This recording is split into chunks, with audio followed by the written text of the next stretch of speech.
Hello guys, welcome back our channel. So this time, join me while cooking the So we have our fish fillet. fillet now, guys. We're going to marinate it quickly.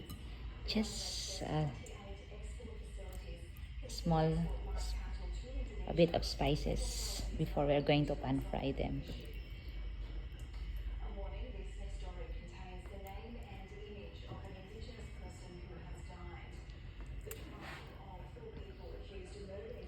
So we will put some.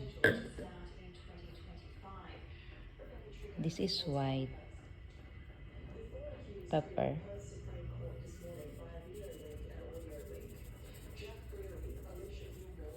And then a bit of.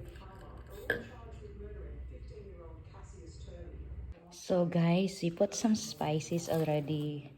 A bit of black pepper and salt as well as white pepper. And then we don't have lemon or calamansi, so we don't have also pure vinegar, so we just have this one, this balsamic vinegar.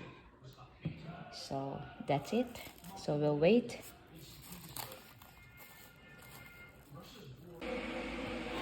So guys, we already prepared our eggs. These are 2 eggs. Then we already mix it. And then our flour.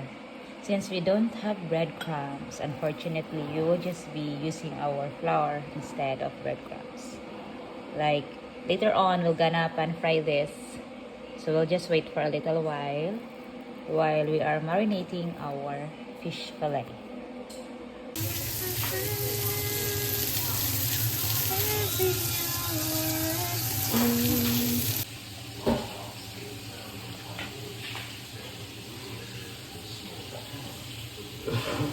So we're done cooking guys. Thank you so much for watching. Bye!